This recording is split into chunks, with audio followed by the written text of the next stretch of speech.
গল্পের শুরুতে আমরা দেখতে পাই হাজার হাজার ফিট উঁচুতে উঠতে থাকা একটি যাত্রীবাহী প্লেনে মেইন ক্যারেক্টার জ্যাক যখন রিল্যাক্স মোডে ছিল তখনই হঠাৎ তীব্র ঝড় ও বাতাসের ধাক্কায় পুরো প্লেনটি জোরে কাঁপতে শুরু করে।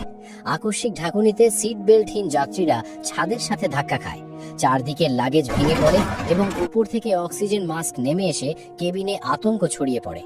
এরই মধ্যে বিকট শব্দে প্লেনের ডান দিকের উইংয়ে ভয়াবহ বিস্ফোরণ ঘটে এবং পেছনের অংশটি ভেঙে আলাদা হয়ে মাঝ আকাশে উড়ে যায়, যার ফলে বেশ কিছু যাত্রী নিচে তলিয়ে যায়।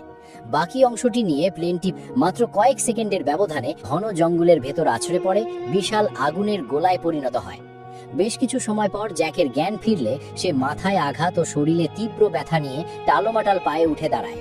ধোঁয়া আর আগুন দেখে সে আতঙ্কে দৌড়ে জঙ্গল পার হয়ে সমুদ্রের পাড়ে পৌঁছায় এবং বুঝতে পারে সে পৃথিবীর বুক থেকে বিচ্ছিন্ন এক রহস্যময় দ্বীপে ফেসে গেছে। ঠিক তখনই জঙ্গল থেকে মানুষের যন্ত্রণাদায়ক চিৎকার শুনে পেশায় ডাক্তার জ্যাক নিজের কর্তব্যের টানে আবার আগুনের ভেতরের দিকে দৌড়াতে শুরু করে। সেখানে চারদিকে ছড়িয়ে ছিটিয়ে থাকা ধ্বংসাবশেষের মাঝে রক্তাক্ত মানুষগুলোকে ছটফট করতে দেখে সে নিজের আতঙ্ক সরিয়ে দ্রুত আহতদের প্রাথমিক চিকিৎসা দিতে শুরু করে। এমন সময় প্লেনের একটি বিশাল ও ভারী পাখা ভেঙে নিচে আটকে থাকা এক গর্ভবতী মেয়ের ওপর পড়ার উপক্রম হয়। বিপদ দেখে জ্যাক নিজের জীবনের তোয়াক্কা না করে দ্রুত মেয়েটির দিকে ডাইভ দেয় এবং পাখাটি পড়ার ঠিক আগের মুহূর্তে তাকে টেনে সরিয়ে নেয়। এর পরপরই পাখাটি মাটিতে আছড়ে পড়ে আর একটি ভয়াবহ বিস্ফোরণ ঘটে, যার ধাক্কায় দুজনেই বেশ কিছুটা দূরে ছিটকে পড়ে। নিজের ক্ষতমা ব্যথার তাওয়াক্কা না করে জ্যাক আবারও মানুষকে বাঁচাতে ছুটে গেলেও ততক্ষণে বিস্ফোরণে বেশিরভাগ আহতই মারা যায়। চারদিকে লাশের স্তূপ দেখে মন ভেঙে পড়া জ্যাক রক্তাক্ত শরীরে জঙ্গলের ভেতরে গিয়ে নিজের ক্ষত নিজে সেলাই করার চেষ্টা করে, কিন্তু ইনজুরির স্থানে হাত না পৌঁছনোয় সেখানে ক্যাট নামের এক মেয়ে হাজির হয়ে নিজে থেকেই সেলাই করে দিতে রাজি হয়। সেলাইয়ের সময় কোনো অ্যানেস্থেশিয়া ছাড়াই জ্যাকের মুখে ব্যথার কোনো চিহ্ন না দেখে ক্যাট চরম অবাক হয়। দ্বীপে অন্ধকার নেমে এলে জ্যাক প্লেনের ভাঙা অংশ দেখে ক্যাটকে হিসাব কষে বলে যে ককপিট বা সামনের অংশটি হয়তো অক্ষত আছে এবং সেখানে পৌঁছতে পারলে সিগন্যাল ট্রান্সমিটার দিয়ে রেস্কিউ টিমের সাথে যোগাযোগ করা সম্ভব। ক্যাট উত্তেজিত হয়ে জানায় যে দিনের বেলা সে দূরের উপত্যকায় ধোঁয়া উঠতে দেখেছিল, যেখানে সম্ভবত ককপিটটি ক্রাশ করেছে।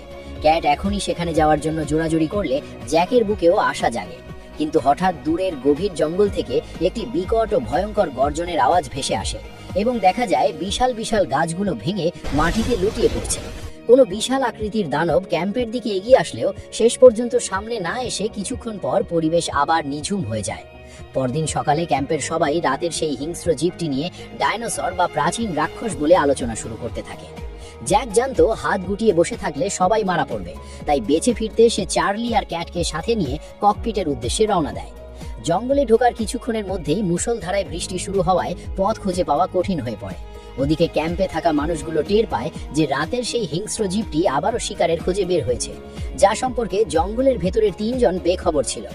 দীর্ঘক্ষণ খোঁজার পর গাছপালার আড়ালে প্লেনের সামনের অংশটি তাদের চোখে পড়ে। ভেতরে ঢুকে তারা দেখে ফার্স্ট ক্লাসের সমস্ত যাত্রী মারা গেছেন। জ্যাক ককপিটের লক করা দরজাটি লোহার টুকরো দিয়ে ভাঙতে চেষ্টা করে এবং দরজা খুলতেই ভেতর থেকে একটি রক্তাক্ত লাশ ছিটকে বের হয়। কিছুক্ষণ পর যখন চারদিকের পরিস্থিতি কিছুটা শান্ত হয়, হঠাৎ করেই সিটে থাকা পাইলট চোখ মেলে তাকায়। জ্যাক প্রথমে চমকে গেলেও একটু ভালো করে লক্ষ্য করতেই বুঝতে পারে যে পাইলট এখনো বেঁচে আছে।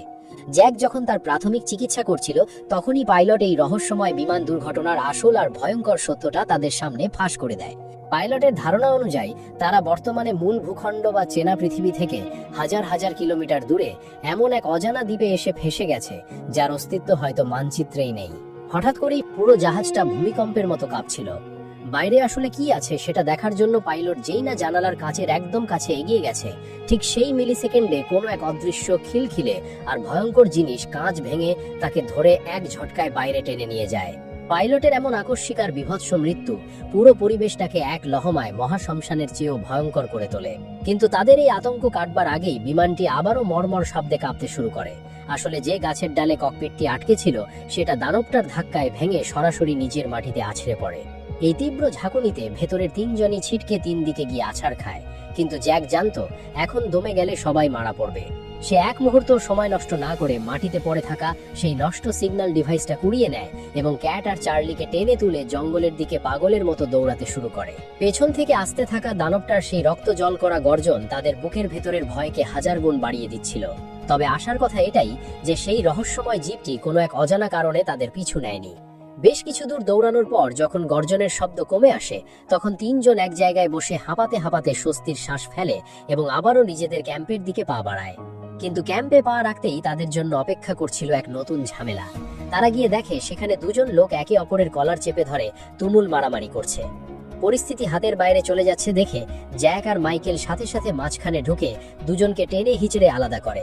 ব্যাপারটা কি জানার জন্য জিজ্ঞাসাবাদ করতেই জানা যায় যে জেমস নামের এক যাত্রী কড়া ভাষায় অভিযোগ করছে যে এই পুরো বিমান দুর্ঘটনার পেছনে কার্লি নামের এই লোকটার হাত আছে। কারণ বিমানটির যে অংশটা মাঝ আকাশে ভেঙে উড়ে চলে গিয়েছিল, কার্লি ঠিক সেই অংশেই বসা ছিল। অথচ অলৌকিকভাবে ওই অংশের বাকি সবাই মারা গেলেও শুধু এই কার্লি একটা আঁচড় ছাড়াই জ্যান্ত ফিরে ভেসে গেছে। ক্যাট তখন আসল কথাটা ফাঁস করে দেয়। সে ব্যাগ থেকে বের করে সবাইকে দেখায় যে তারা জঙ্গল থেকে সিগন্যাল ডিভাইসটা খুঁজে পেয়েছে। যদি তারা এই দ্বীপ থেকে উদ্ধার পেতে চায়, তাহলে যে কোনো মূল্যে আগে এই জটিল ডিভাইসটাকে ঠিক করতে হবে। ঠিক তখনই সবাইকে অবাক করে কার্লি নিজে থেকে এক কদম সামনে এগিয়ে আসে। সে দৃঢ় গলায় জানায় যে সে এই ডিভাইসটা ঠিক করতে পারবে। আসলে কার্লি সাধারণ কোনো মানুষ ছিল না। সে অতীতে আর্মিতে একজন কমিউনিকেশন অফিসার হিসেবে দায়িত্ব পালন করেছিল। আর জ্যাক যে সিগন্যাল ডিভাইসটা জঙ্গল থেকে খুঁজে নিয়ে এসেছে, ওটাও ছিল একটা মিলিটারি গ্রেডের মেশিন। তাই কার্লির জন্য এটা মেরামত করা খুব একটা অসম্ভব কাজ ছিল না। সে আর এক মুহূর্ত সময় নষ্ট না করে নিজের টুলস নিয়ে কাজে বসে যায় এবং মাত্র অল্প কিছুক্ষণের মধ্যেই অলৌকিকভাবে ডিভাইসটার ভাঙা ডিসপ্লেতে আলো জ্বালিয়ে তোলে, অর্থাৎ মেশিনটা আবার চালু হয়ে যায়। কিন্তু তাদের এই খুশিও বেশি সময় স্থায়ী হলো না। কার্লি ডিভাইসটা স্ক্রিনের দিকে তাকিয়ে বেশ চিন্তিত মুখে জানায় যে মেশিনের ভেতরের ব্যাটারি ব্যাকআপ একদম শেষের পথে, অর্থাৎ চার্জ প্রায় শূন্যের কোঠায়। যদি তারা এই শেষ সুযোগে রেস্কিউ টিমের কাছে এসওএস বা সাহায্যের সিগন্যাল পাঠাতে চায়, তবে ডিভাইসটাকে নিয়ে দ্বীপের সবচেয়ে উঁচু কোনো জায়গায় যেতে হবে। ঘন জঙ্গলের নিচ থেকে সিগন্যাল আকাশে পৌঁছাবে না। সেই দুর্গম পাহাড়ের দিকে তাকা মাত্রই ক্যাটের মুখের সমস্ত রক্ত চুষে নেওয়ার মতো অবস্থা হয়।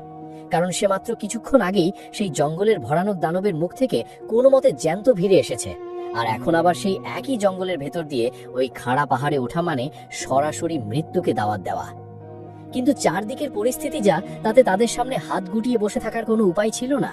তাই ক্যাট নিজের মনের ভয়কে চেপে রেখে জ্যাককে কিচ্ছু না জানিয়েই ক্যাম্পের অন্য চারজন মানুষকে সাথে নিয়ে সেই বিপজ্জনক জঙ্গলের উদ্দেশ্যে রওনা দেয়। কিন্তু তারা রওনা হওয়ার কিছুক্ষণের মধ্যেই জেমসও গোপনে তাদের পিছু নেয়। সেখানে গিয়েও জেমসের মুখ বন্ধ ছিল না। সে অনবরত কার্লিকে সেই প্লেন ক্র্যাশের জন্য খোঁচা মেরে কথা বলেই যাচ্ছিল। জেমসের এই ক্রমাগত মানসিক অত্যাচার সহ্য করতে করতে কার্লির ভেতরের জমানো ক্ষোভ এবার আগ্নেয়গিরির মতো ফেটে পড়ে। ঠিক তখনই তাদের পেছনের ঝোপঝাড়ের ভেতর থেকে এমন একটা অদ্ভুত ভারী আর লোম খাড়া করা আওয়াজ ভেসে আসে যা পুরো জঙ্গলকে কাঁপিয়ে তোলে। এই দৃশ্য দেখা মাত্রই কার্লি, ক্যাট সহ বাকি সবাই যান বাঁচানোর জন্য পেছনের দিকে পাগলের মতো দৌড়াতে শুরু করে। কিন্তু পুরো ঘটনার সবচেয়ে চমকে দেওয়া বিষয় ছিল জেমসের প্রতিক্রিয়া। সে নিজের জায়গা থেকে 1 ইঞ্চিও নড়ল না। তার চোখে মুখে ভয়ের কোনো চিহ্নই ছিল না, যেন সে এই পরিস্থিতির জন্যই অপেক্ষা করছিল। বাকিরা যখন বেশ কিছুটা দূরে গিয়ে আত্মরক্ষা করে, ঠিক তখনই একের পর এক গুলি চালাতে শুরু করে। সরাসরি গিয়ে জানোয়ারটার সবচেয়ে দুর্বল অংশে আঘাত করে। ভালো করে দেখলো তখন সবার চোখ একদম কপালে উঠে যায়। কারণ ওটা জঙ্গলের কোনো আদিম রাক্ষস বা এলিয়েন ছিল না, ওটা ছিল একটা বিশাল খিপথিলে আর রক্তাক্ত পোলার বিয়ার, অর্থাৎ মেরু অঞ্চলের শেঠ ভাল্লুক। পুরো দ্বীপে তখন এক অদ্ভুত নীরবতা। কিন্তু আসল ধাক্কাটা তো তখনও বাকি ছিল, কারণ সবার নজর এবার পোলার বিয়ার থেকে ঘুরে সরাসরি জেমসের উপর গিয়ে পড়ে। একটা সাধারণ প্যাসেঞ্জার বিমানে জেমস কিভাবে বুক পকেটে আস্ত একটা লোডেড বন্দুক নিয়ে ঘুরে বেড়াচ্ছিল। সবাই যখন তাকে সন্দেহের চোখে দেখে একের পর এক প্রশ্ন করতে শুরু করে, তখন জেমস পরিস্থিতি সামাল দিকে দ্রুত সাফাই গায়। সে দাবি করে এই দ্বীপে আসার পর প্লেনের ধ্বংসাবশেষে পড়ে থাকা এক মৃত পুলিশ অফিসারের লাশ থেকে সে এই বন্দুকটা কুড়িয়ে পেয়েছে। পর মানুষের মনের সন্দেহ কিছুটা কমে এবং তারা আর সময় নষ্ট না করে আবারও পাহাড়ের চূড়ার দিকে পা বাড়ায়। অবশেষে পাহাড়ের চূড়ায় পৌঁছানোর সাথে সাথেই অলৌকিকভাবে কার্লির হাতের সেই সিগন্যাল ডিভাইসে ফুল নেটওয়ার্ক বা ফুল সিগন্যাল চলে আসে।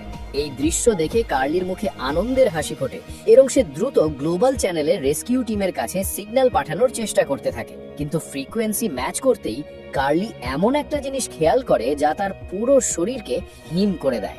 সে বুঝতে পারে এই চ্যানেলে অলরেডি অন্য কোনো জায়গা থেকে একটা সিগন্যাল অনবরত ব্রডকাস্ট করা হচ্ছে। তার মানে এই জনমানবহীন অভিশপ্ত দ্বীপে তাদের ছাড়াও অন্য কোনো মানুষ রয়েছে, যে বা যারা অনেক আগে থেকেই পৃথিবীর কাছে সাহায্যের গুহার জানাচ্ছে।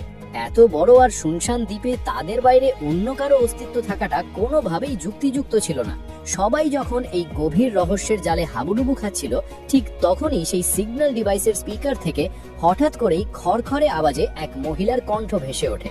মনোযোগ দিয়ে শোনার পর ক্যাট বুঝতে পারে ওটা আসলে একটা ফ্রেঞ্চ ভাষা, অর্থাৎ কোনো ফরাসি মহিলা কথা বলছেন। তারা সাথে সাথে ক্যাটকে বলে যেহেতু ক্যাট ফ্রেঞ্চ ভাষা জানে, সে যেন দ্রুত ওই মহিলার সাথে কথা বলে তাদের লোকেশনটা জানিয়ে দেয়। কিন্তু ক্যাট যখন স্পিকারের কান ঘেঁষে সেই কথাগুলো শুনছিল, মাত্র কয়েক সেকেন্ডের ব্যবধানে তার মুখের সমস্ত হাসি উধাও হয়ে যায়, কারণ ওপাশে কোনো রেস্কিউ টিম লাইভ কথা বলছিল না। ওটা ছিল একটা লুপে চলতে থাকা পুরনো রেকর্ডিং, যেখানে এক মহিলা শুধু কাঁদছিলেন আর বলছিলেন, আমাদের বাঁচাও, ওরা সবাইকে মেরে ফেলছে। ঠিক তখনই হুট করে সিগন্যালটা পুরোপুরি কেটে যায়। চারপাশে আবার সেই শ্মশানের নীরবতা। কার্লি তখন দ্রুত ডিভাইসের ফ্রিকোয়েন্সি, কোড আর টাইম স্ট্যাম্প চেক করে এমন এক ভয়ঙ্কর আর লোমহর্ষক সত্য আবিষ্কার করে, যা শোনার পর সবার পায়ের তলার মাটি সরে যায়। কার্লি কাঁপা কাঁপা গলায় সবাইকে জানায় যে এই রেডিও সিগন্যাল বা রেকর্ডিংটা আজ কিংবা গতকালের নয়, এটা আজ থেকে দীর্ঘ 16 বছর ধরে এই দ্বীপে অনবরত বেজেই চলেছে। আর এই দীর্ঘ 16 বছরের মধ্যে বাইরের দুনিয়ার কোনো রেস্কিউ টিম বা কোনো মানুষ এই সিগন্যালের জবাব দেয়নি। তার মানে একটাই, এই দ্বীপে যারা একবার পা রাখে তাদের কথা পুরো পৃথিবী চিরতরে ভুলে যায়। এই নির্মম আর অন্ধকার সত্যটা জানার পর ভেতরে ভেতরে সবার বুক কেঁপে ওঠে। তাদের মাথায় এখন এক ঝাঁক প্রশ্ন কিলবিল করছিল। জঙ্গলের সেই অদৃশ্য দানবটা আসলে কি? একটা বরফের ভাল্লুক এই তপ্ত জঙ্গলে এলো কিভাবে? আর সবচেয়ে বড় কথা, তাদের বিমানটা কি আসলেই কোনো সাধারণ যান্ত্রিক ত্রুটির কারণে ক্র্যাশ করেছিল, নাকি এই দ্বীপের কোনো অদৃশ্য শক্তি টেনে এনে তাদের আছাড় মেরেছে? এই সমস্ত অদ্ভুত আর অতি প্রাকৃত ঘটনা সবাইকে এক চরম আতঙ্কের সাগরে ডুবিয়ে দেয়। তারা বুঝতে পারে এই দ্বীপের গভীরে এমন এক ভয়ঙ্কর রহস্য লুকিয়ে আছে যা তাদের কল্পনাকেও হার মানায়। এই ঘটনার পর ভাঙা মন আর বুক ভরা আতঙ্ক নিয়ে সবাই আবারও পাহাড় থেকে নেমে ক্যাম্পের দিকে ফিরে আসে। ক্যাম্পে ফিরে জ্যাক ও চার্লি সিগন্যাল উধাও হওয়ার মিথ্যে অজুহাত দিয়ে সবাইকে শান্ত করে, কিন্তু মাঝরাতে মাইকেলের পোষা কুকুর জঙ্গলের দিকে মুখ করে চিৎকার শুরু করলে তীব্র আতঙ্ক ছড়ায়। জ্যাক টর্চ জেলে এবং জেমস প্লেনের ব্যাটারির সার্চ লাইট অন করে জঙ্গলে আলো ফেললে দেখা যায় সেখানে ডজন কানেক বিশাল ও হিংস্র বুনো শুয়োর লুকিয়ে আছে। তবে শুয়োরগুলো আক্রমণ না করে আলো দেখে গভীর জঙ্গলে পালিয়ে যায়। পরদিন সকালে প্লেনের অবশিষ্ট খাবার শেষ হয়ে যাওয়ার খবর আসতেই জেমস মেজাজ হারিয়ে ওল্ডহ্যাম নামের এক যাত্রীর ওপর চুরির অভিযোগ তোলে এবং পরিস্থিতি মারামারিতে রূপ নেয়। জ্যাক তাদের আলাদা করলেও সে জানতো দ্রুত খাবারের ব্যবস্থা না হলে মানুষ একে অপরকে ছিঁড়ে খাবে। ঠিক তখনই জঙ্গল থেকে একটা ধারালো চাকু উড়ে এসে গাছের গুড়িতে গেঁথে যায়। জন নামের এক রহস্যময় লোক সামনে এসে বুনো শুয়োর শিকারের প্রস্তাব দেয় এবং তার সুটকেসে সাজানো প্রফেশনাল সব শিকারি ছুরি সবার সামনে মেলে ধরে। এরপর জন, জেমস ও মাইকেল শুয়োরের পায়ের ছাপ খুঁজতে খুঁজতে গভীর জঙ্গলে রওনা দেয়। দীর্ঘক্ষণ খোঁজার পর জন মাটিতে শুয়োরের তাজা চিহ্ন দেখে ঝোপের আড়ালে শিকারটিকে চিহ্নিত করে। জনের মাস্টার প্ল্যান অনুযায়ী মাইকেল পাশ থেকে ঘেরাও করতে গিয়ে উত্তেজনায় চিৎকার করে উঠলে শুয়োরটি সরাসরি তাদের দিকে তেড়ে আসে। জন ডাইভ দিয়ে বাঁচলেও মাইকেল শুয়োরের ধাক্কায় কাদার মধ্যে আছাড় খায়। তবে অলৌকিকভাবে শুয়োরটি জঙ্গল দিয়ে চলে যাওয়ায় সে সামান্য চোট পেয়ে বেঁচে যায়। ক্যাট ও মাইকেল ক্যাম্পে ফিরে যেতে চাইলেও জন একাই শিকারের উদ্দেশ্যে আরো গভীর জঙ্গলে হারিয়ে যায়। ক্যাট আহত মাইকেলকে নিয়ে ফেরার পথে সিগন্যাল ডিভাইসটি উঁচুতে ধরার জন্য এক বিশাল গাছের মগডালে চড়ে। ওদিকে অন্য প্রান্তে জন বুনো শুয়োরের চিৎকার শুনে এগিয়ে গেলে হঠাৎ শুয়োরটির আওয়াজ বিভৎস আর্তনাদে রূপ নেয়। ভয়ে জনের হাত থেকে ছুরি খসে পড়ে এবং সেই অদৃশ্য রাক্ষসটা সরাসরি জনের মুখোমুখি এসে দাঁড়ায়। ক্যাট ও মাইকেল ক্যাম্পে ফিরে জ্যাককে জানায় যে জন হয়তো মারা গেছে। তখনই পেছনের ঝোপ নড়ে উঠলে সবাই ভাবল দানবটি হানা দিয়েছে, কিন্তু জ্যাক লাঠি হাতে এগিয়ে গেলে সবাইকে চমকে দিয়ে জন রক্তমাখা অবস্থায় কাঁধে সেই বিশাল বুনো শুয়োর নিয়ে অক্ষত ফিরে আসে। রাতে আগুনের চারপাশে সবাই জড়ো হলে মাইকেল ফিসফিস করে জনের কাছে দানবের ব্যাপারে জানতে চায়। জন স্বাভাবিক গলায় ওখানে শুয়োর ছাড়া কিছু দেখেনি বললেও মাইকেল তার চোখে লুকানো আতঙ্ক পড়ে ফেলে। পরদিন সকালে প্লেনের পানীয় জল পুরোপুরি ফুরিয়ে গেলে এক নতুন সংকট তৈরি হয়। রেস্কিউ টিমের সাথে যোগাযোগের জন্য চার্লি নিজের ভাঙা পা নিয়েই মিলিটারি সিগন্যাল ডিভাইসটি নিয়ে পাহাড়ের চূড়ায় পৌঁছায়। কিন্তু সে ফ্রিকোয়েন্সি ম্যাচ করার মুহূর্তেই পেছন থেকে অজ্ঞাত কেউ তার ঘাড়ে আঘাত করে তাকে অজ্ঞান করে দেয়। হামলাকারী চার্লিকে না মেরে শুধু সিগন্যাল ডিভাইসটি পাথরের সাথে আছাড় মেরে টুকরো টুকরো করে বাতাসে মিলিয়ে যায়। জ্ঞান ফেরার পর চার্লির মনে স্পষ্ট হয়ে যায় যে এই দ্বীপে তাদের বাইরেও এমন কেউ লুকিয়ে আছে যে চায় না বেঁচে যাওয়া যাত্রীরা কখনো চেনা পৃথিবীতে ফিরে যায়। পরের দিন সকালে কার্লি দ্বীপের খোঁজে বেরিয়ে সমুদ্রের পাড়ে বালির নিচে চাপা পড়া একটি মোটা স্টিলের তার পায়, যার এক প্রান্ত সমুদ্রের পানিতে এবং অন্য প্রান্ত ঘন জঙ্গলে চলে গেছে। সেই কেবেলের সূত্র ধরে জঙ্গলে কিছু দূর যাওয়ার পর মাটিতে বিছানো লোহার চিকন তারের একটি মরণ ফাঁদে পা লেগে কার্লি মারাত্মক দুর্ঘটনার শিকার হয়। একটি ধারালো গাছের ডাল স্প্রিং এর মতো ছুটে এসে তার পায়ের পেশি ভেদ করলে সে তীব্র যন্ত্রণায় তা টেনে বের করে এবং অতিরিক্ত রক্তক্ষরণে জ্ঞান হারায়। রাতে এক রহস্যময় অবয়ব এসে তার বাঁধন কেটে গেলে পরদিন সকালে জ্ঞান ফিরলে আকাশ কুচকুচে কালো দেখে ক্যাম্পে বিপর্যয়ের আশঙ্কায় সে লংড়াতে দৌড়াতে থাকে। ওদিকে ক্যাম্পে গর্ভবতী অ্যানা মাঝরাতে ঘুম থেকে জেগে তার পেটের বাচ্চা গায়েব দেখে এবং একটি শিশুর কান্নার আওয়াজ তাড়া করে সামনে কালো চোখের জনকে অদ্ভুত ভবিষ্যৎবাণী করতে দেখে। অ্যানা সামনে থাকা বেবি কারের ভেতরের কাপড় সরাতেই বাচ্চার বদলে কিছু কাঁচা মাংসের টুকরো দেখে চিৎকার করে ওঠে। তার চিৎকার শুনে চার্লি ছুটে এসে মানসিক ভারসাম্য হারানো অ্যানাকে শান্ত করে। সকালে জ্যাক অ্যানার হাত পরীক্ষা করে দেখে ভয়ের চোটে নখ বসে রক্ত বেরোচ্ছিল। সবাই ভাবলো এটি অ্যানার দুঃস্বপ্ন ছিল, কিন্তু সেই রাতেই অ্যানা পেটে কেউ ছুরি চালাচ্ছে মনে করে জেগে উঠলে জ্যাক তার পেটে কোনো দাগ না পেয়ে একে প্রেগন্যান্সির হ্যালুসিনেশন বলে ওষুধ দেয়। জ্যাকের এই অবিশ্বাসে ক্ষিপ্ত হয়ে অ্যানা মাঝরাতে একাই ক্যাম্প ছেড়ে জঙ্গলে চলে যায় এবং চার্লি তাকে ফিরিয়ে আনতে পেছনে দৌড়ায়। জঙ্গলে অ্যানার পেটে তীব্র ব্যথা শুরু হলে চার্লি জ্যাককে ডাকতে ক্যাম্পের দিকে রওনা দেয়, কিন্তু মাঝপথে জেমসের সাথে দেখা হওয়ায় তাকে জ্যাকের কাছে পাঠায়। চার্লি অ্যানার কাছে ফিরে আসার কিছুক্ষণ পর জেমস একাই জঙ্গল থেকে বেরিয়ে আসে। তার সাথে জ্যাক ছিল না এবং সে হিংস্র নজরে অ্যানার দিকে তাকাচ্ছিল। ঠিক সেই মুহূর্তে কার্লি ক্যাম্পে ফিরে জ্যাককে জানায় যে এই দ্বীপে তাদের ধ্বংস করার জন্য অন্য কেউ লুকিয়ে আছে। তখনই ওল্ড হ্যাম হাঁপাতে এসে বিস্ফোরক তথ্য দেয় যে এই প্লেন ক্র্যাশে আরো একজন যাত্রী বেঁচে ছিল, যার নাম জেমস। জ্যাক বুঝতে পারে যে জেমস এতদিন তাদের সাথে ছিল আসলে কোনো যাত্রী নয়, বরং দ্বীপের সেই অদৃশ্য শত্রু। জ্যাক ও জন দ্রুত অ্যানা আর চার্লিকে খুঁজতে জঙ্গলে ছুটে গিয়ে ধস্তাধস্তির চিহ্ন পায় এবং বোঝে তারা গায়েব হয়ে গেছে। খুঁজতে খুঁজতে জ্যাক মাটিতে চার্লির কাপড়ে টুকরো পায় এবং সামনে দুটো আলাদা পথ থাকায় তারা আলাদা হয়ে খোঁজার সিদ্ধান্ত নেয়। বৃষ্টির মধ্যে অ্যানার আর্তনাদ শুনে জ্যাক খাঙ্গা পাহাড় বেয়ে উপরে উঠতে গিয়ে পা পিছলে পড়ে যায়। তখনই জেমস তার সামনে এসে চার্লিকে জ্যান্ত কবর দেওয়ার হুমকি দেয়। দুজনের মধ্যে তুমুল মারামারি শুরু হলে চতুর জেমস জ্যাককে এলোপাথারি মারধর করে অজ্ঞান করে চলে যায়। কয়েক মিনিট পর ক্যাটের ডাকে জ্যাকের জ্ঞান ফিরলে সব পায়ের ছাপ মুছে যাওয়া সত্ত্বেও সে একাই সামনে এগিয়ে যায়। হঠাৎ তারা দেখে জঙ্গলের মাঝে এক বিশাল গাছে চার্লিকে গলায় দড়ি দিয়ে ঝুলিয়ে রাখা হয়েছে। জ্যাক দৌড়ে গিয়ে চার্লিকে নিচে নামালেও ততক্ষণে তার হার্টবিট পুরোপুরি বন্ধ ছিল। জ্যাক হার না মেনে চার্লির বুকে অনবরত পাম্প করতে থাকে এবং চরম হতাশায় শেষ একটি জোরালো আঘাত করতেই অলৌকিকভাবে চার্লি জোরে দীর্ঘশ্বাস নিয়ে চোখ মেলে তাকায়। চার্লির এই বেঁচে ফেরার সাথেই কাহিনীর প্রথম পর্ব শেষ হয়। তবে বেঁচে ফেরা চার্লি জেমসের আসল পরিচয় এবং এই অভিশপ্ত জঙ্গল সম্পর্কে এমন কিছু ভয়ঙ্কর সত্য ফাঁস করবে যা সবার ঘুম হারাম করে দেবে।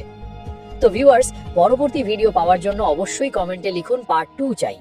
আর চ্যানেলে নতুন হয়ে থাকলে অবশ্যই সাবস্ক্রাইব করে পাশেই থাকবেন। Good bye.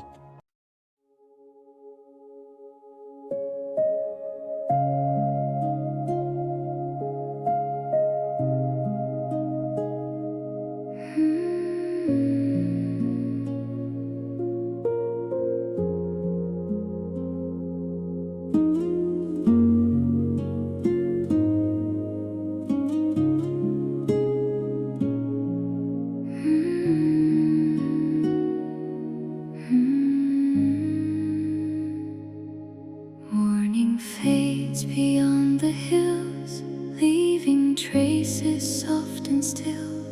Clouds are floating, drifting free, like a whispered melody. Every leaf tree moves in quiet harmony. Nothing asking, nothing loud, only peace beneath the clouds. In an ocean of silence, I gently flow, where the restless winds no longer blow. Like a feather on the water, I softly glide, with the moon and stars as my guide. In an ocean of silence, calm and deep, where the world slows down and dreams can sleep. Every breath becomes a light shining through in this peaceful ocean blue.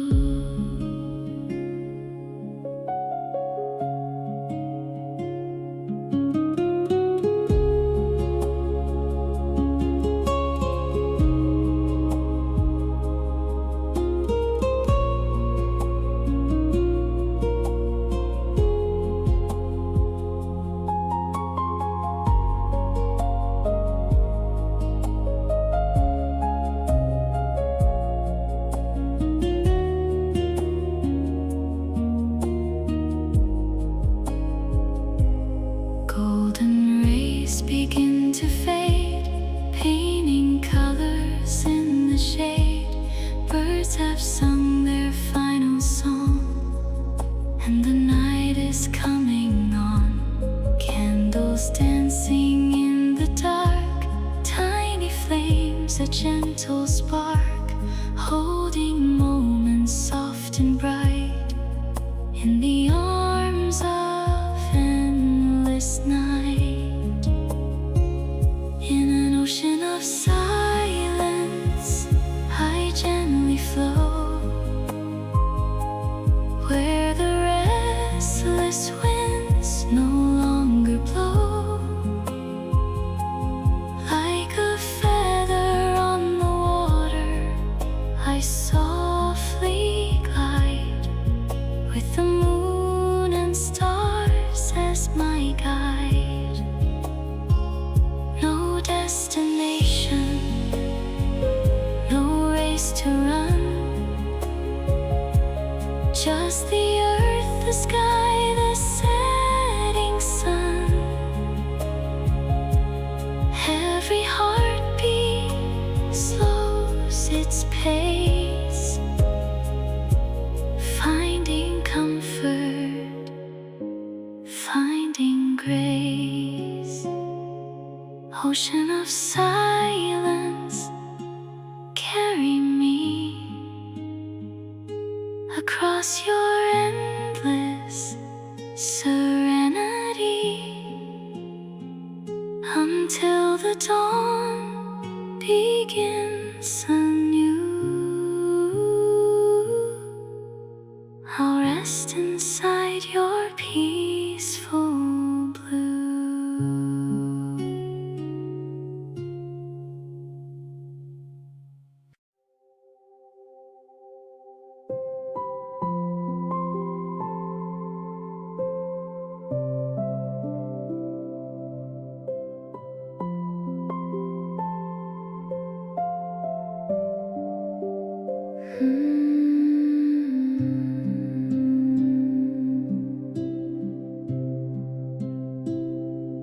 Morning fades beyond the hills, leaving traces soft and still. Clouds are floating, drifting free, like a whispered melody. Every leaf and every tree moves in quiet harmony. Nothing asking, nothing loud, only peace beneath the clouds. In an ocean of silence, I gently flow, where the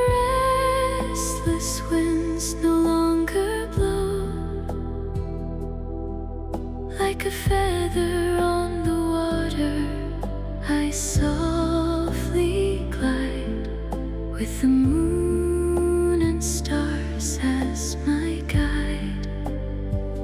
In an ocean of silence, calm and deep, where the world slows down and dreams can sleep. Every breath becomes a light shining through in this peaceful ocean blue.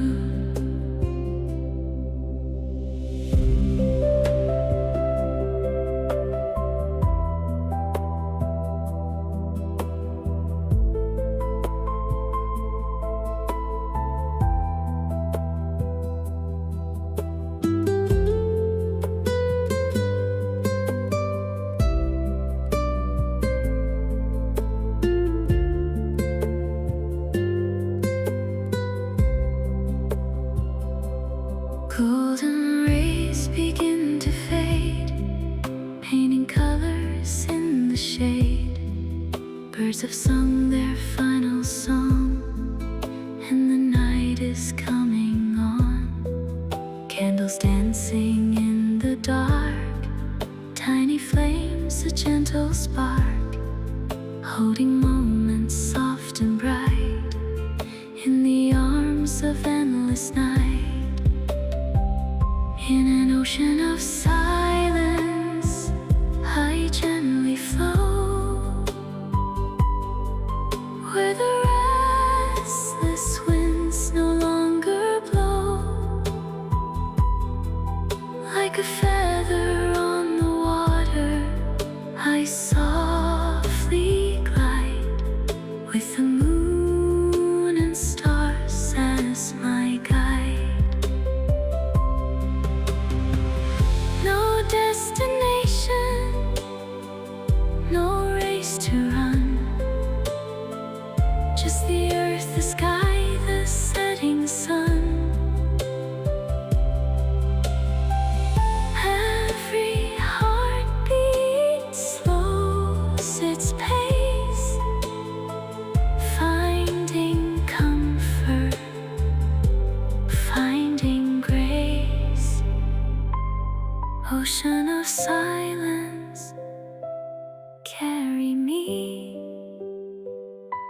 across your endless serenity, until the dawn begins anew. I'll rest inside your peaceful blue.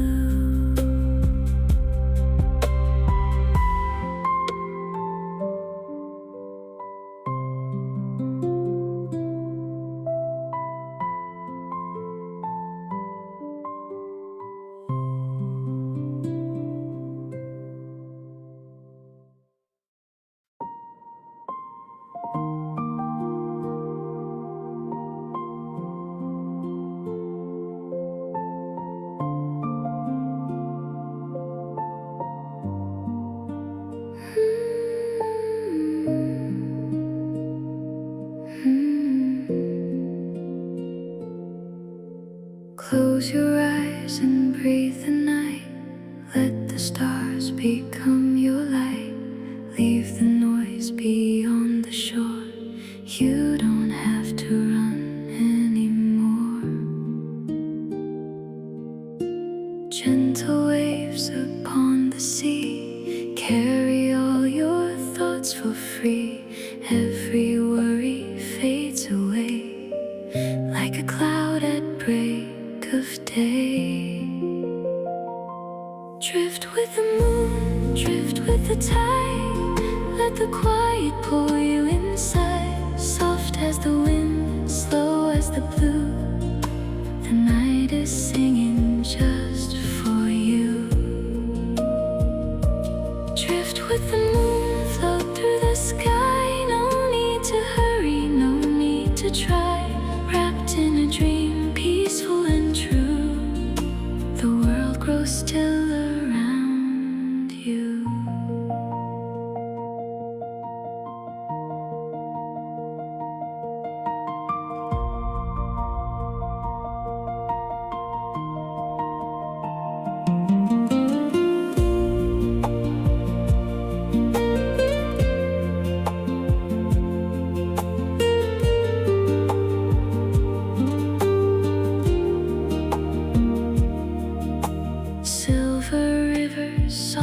glow through the fields where wildflowers grow.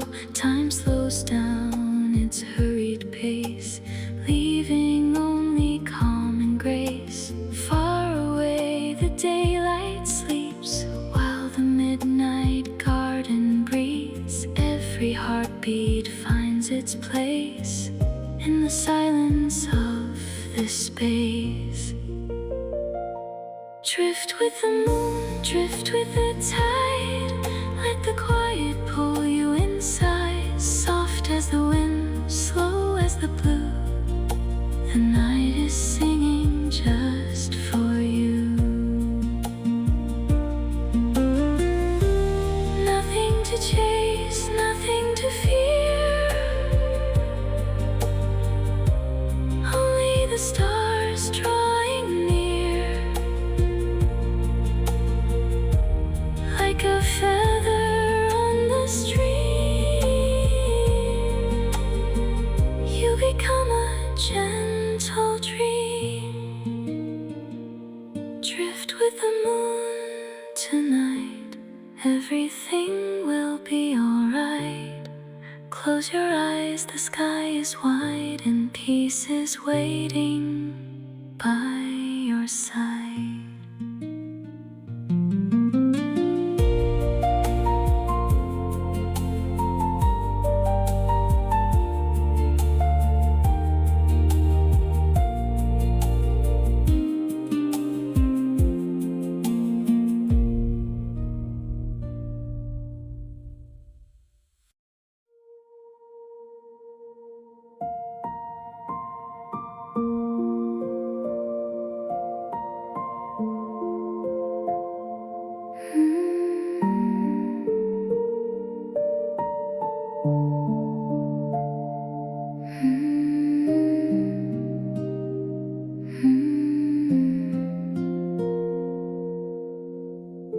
Close your eyes and breathe the night.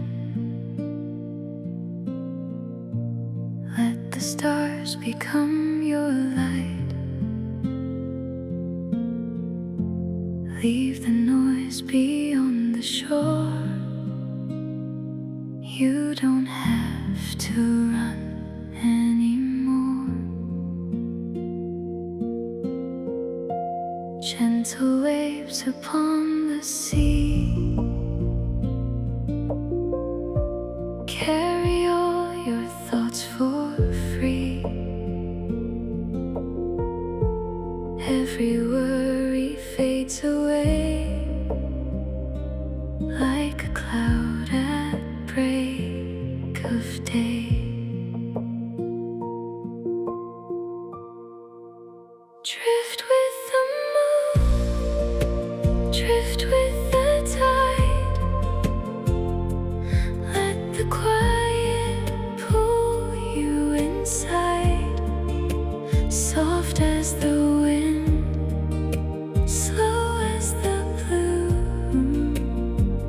The night is singing just for you.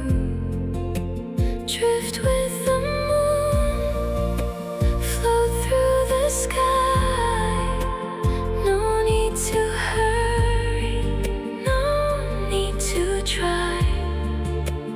Wrapped in a dream, peaceful and true. The world grows still around you.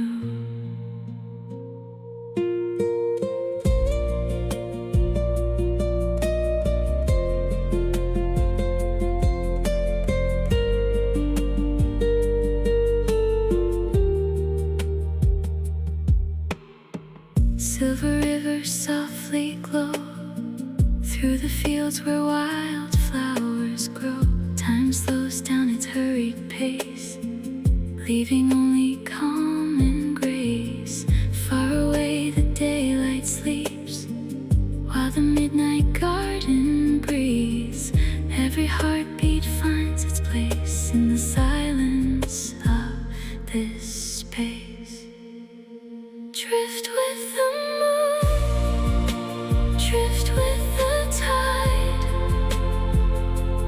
Let the quiet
drift with the moon tonight. Everything will be alright. Close your eyes, the sky is white, and peace is waiting by your side.